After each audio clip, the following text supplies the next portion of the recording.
If you are facing your IELTS or CBT, or to an extent you've done your OSCE here in the UK, I want to talk to you in this video. I want you to come close. My name is Esther Kwanjimai, and I'm a nurse by profession. I talk about stuff in relation to nursing, IELTS, and everything I believe adds value to your life as a nurse.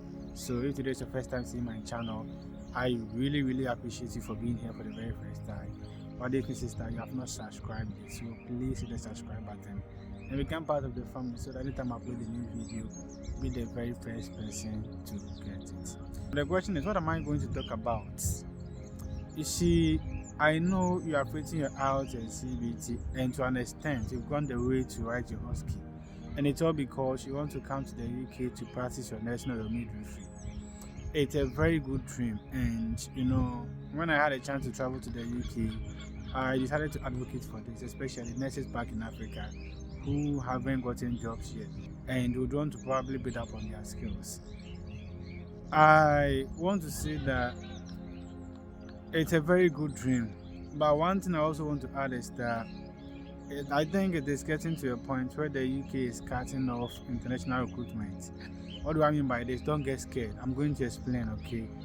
I believe that in as much as you want to come to the UK to practice your national midwifery, you are doing much of research, reading on the UK government's website, trying to update yourself with what is happening and stuff, and you know the current situation on board.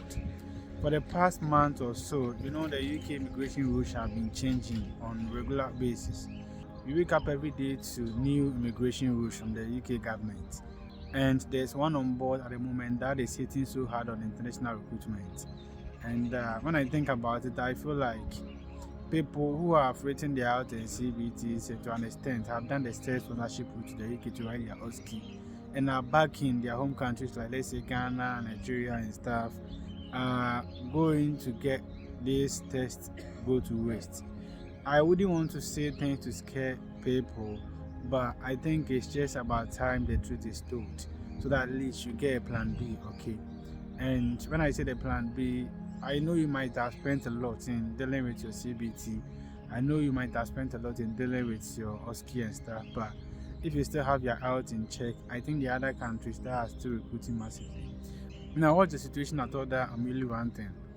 It's, I think, on the 12th of March 2025, just this year, just this month. So I would say about 2 weeks ago, I chanced on a publication on the UK government's website about the restructure of the recruitment of international care workers.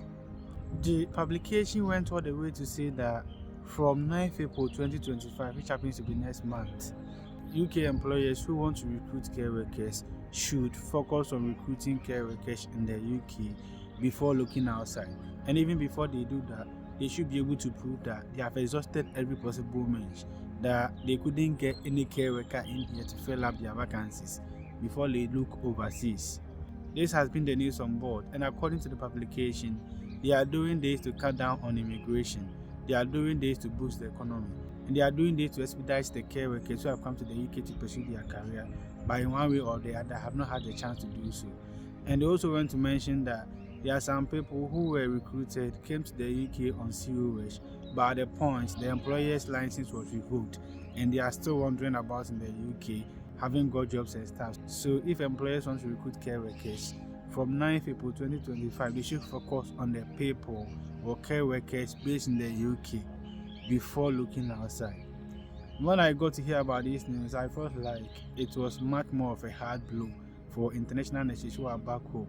It's just because some people are going all the way out to do what we call the self-sponsorship route. They are in here to do their OSCE, they pay 2 sums of money to register for their OSCE, flight and stuff, and by God's grace they've passed, and they are seeking to get employment. And here comes a rule to say, if you are not in the UK as a care worker, then you're going to lose out on getting employed by a UK employer.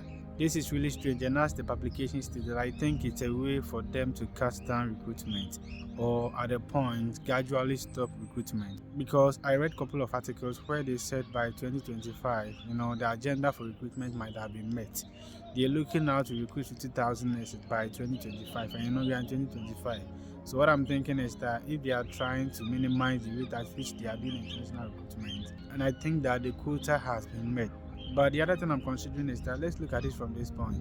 Even that the rule has not been implemented, I've got a couple of people who have said to me that they've done about 200 applications. Others have said they've done 300 applications, but there have not been any single feedback or positive feedback for employment. And how much more this rule going to be passed on the 9th of April 2025. So I think this is going to tighten the rate at which, as an international nurse back in your home country, you're going to get a job. So if you don't have a plan B, then what I'm thinking is that your IELTS, your CBT, your OSCE, all are going to go with, because if the UK is not recruiting, OSCE is only accepted in the UK, CBT is only accepted in the UK. Where else can you use these exams to apply for jobs? I think it's about time, as an international nurse, you look at this possibility. So how is it going to affect you should this implementation come forth? And what are you going to do about it?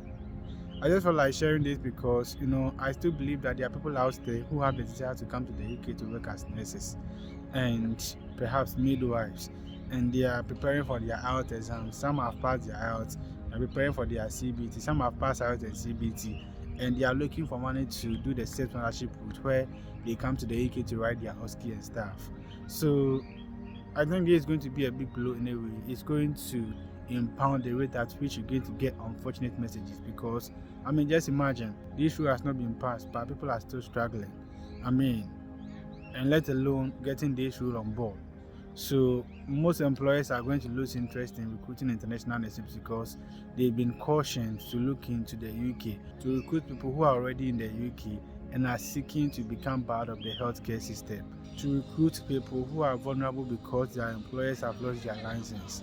So I think this is something you have to think about.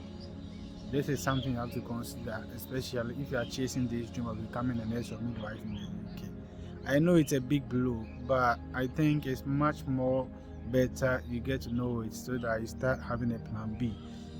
Because money is hard to come by nowadays, and if you should pump all your money in there, give money to an agency, or probably register your OSCE and stuff, book for your flights, and at the end of the day nothing good come out of this, then I think you might be going back to square zero, which I believe you wouldn't want. So yeah, this is what I want to share with you, and this is the news on board. If you haven't heard, I think it's just about time you think about it and then see how it is going to affect you in whichever way possible. Okay.